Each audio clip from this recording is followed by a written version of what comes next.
गणतंत्र दिवस की पूर्व संध्या पर राष्ट्रपति का संबोधन। राष्ट्रपति मुर्मू ने गणतंत्र दिवस की पूर्व संध्या पर अपने संबोधन में कहा, भारत के गणतांत्रिक मूल्यों का प्रतिबिंब हमारी संविधान सभा की संरचना में दिखाई देता है। पिछले 75 वर्षों से संविधान ने हमारी प्रगति का मार्ग प्रशस्त किया है। संविधान लागू होने के बाद के ये 75 वर्ष हमारे युवा गणतंत्र की सर्वांगीण विकास के साक्षी हैं। राष्ट्रपति द्रौपदी मुर्मू ने 76वें गणतंत्र दिवस की पूर्व संध्या पर शनिवार को राष्ट्र को संबोधित किया। अपने संबोधन में राष्ट्रपति ने कहा, मेरे प्यारे देशवासियों, नमस्कार। गणतंत्र दिवस की पूर्व संध्या पर मैं आप सबको हार्दिक बधाई देती हूँ। विश्व की प्राचीनतम सभ्यताओं में शामिल भारत को ज्ञान और विवेक का उद्गम माना जाता था, लेकिन भारत को एक अंधकारमय दौर से गुजरना पड़ा। आज के दिन सबसे पहले हम उन शूरवीरों को याद करते हैं जिन्होंने मातृभूमि को विदेशी शासन की बेड़ियों से मुक्त करने के लिए बड़ी से बड़ी कुर्बानी दी। इस वर्ष हम भगवान बिरसा मुंडा की 150वीं जयंती मना रहे हैं। वे ऐसे अग्रणी स्वाधीनता सेनानियों में शामिल हैं जिनकी भूमिका को राष्ट्रीय इतिहास के संदर्भ में अब समुचित महत्व दिया जा रहा है।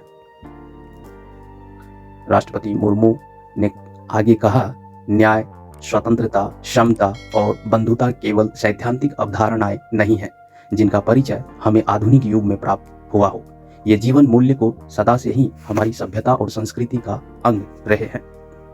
ये जीवन मूल्य सदा से ही हमारी सभ्यता और संस्कृति का अंग रहे हैं।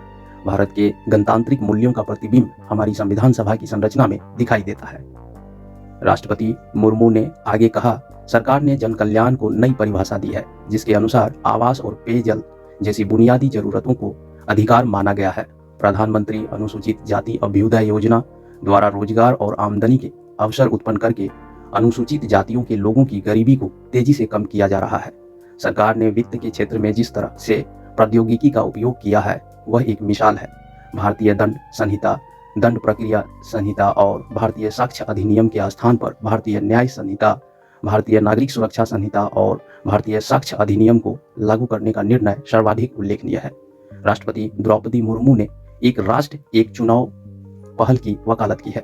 उन्होंने कहा कि इससे शासन में स्थिरता को बढ़ावा मिलेगा, नीतिगत दुर्बलता को रोकने में मदद मिलेगी, संसाधनों का सदुपयोग होगा और वित्तीय बोझ भी कम होगा।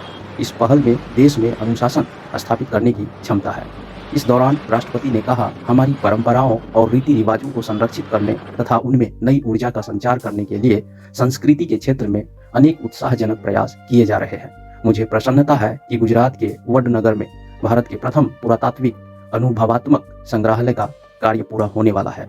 शिक्षा के विभिन्न स्तरों पर शिक्षण माध्यम के रूप में क्षेत्रीय भाषाओं को बढ़ावा दिया जा रहा है। राष्ट्रपति ने कहा, बढ़ते आत्मविश्वास के साथ हम अनेक प्रयासों के बल पर अत्याधुनिक अनुसंधान में अपनी भागीदारी बढ़ा रहे हैं। राष्ट्रपति ने इस मौके पर इसरो की उपलब्धियों और खिलाड़ियों के प्रदर्शन की भी सराहना की है। उन्होंने कहा, भारतीय अंतरिक्ष अनुसंधान संगठन ने हाल के वर्षों में अंतरिक्ष विज्ञान के क्षेत्र में बहुत बड़ी उपलब्धियां हासिल की हैं।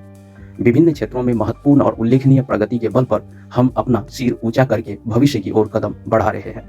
वर्ष 2024 में डी गुकेश ने अब तक का सबसे कम उम्र का विश्व चैंपियन बनकर इतिहास रच दिया। देश के नाम अपने संबोधन में राष्ट्रपति मुर्मू ने कहा, आज के दिन हम गांधी जी के सपनों को साकार करने के लिए अपनी प्रतिबद्धता को दोहराएं। मैं एक बार फिर आप सभी को गणतंत्र दिवस की बधाई देती हूँ। देश की सीमाओं की रक्षा करने वाले हमारे सैनिकों के साथ साथ सीमाओं के भीतर देश को सुरक्षित रखने वाले पुलिस और अर्धसैनिक बलों के जवानों को भी मैं बधाई देती हूँ।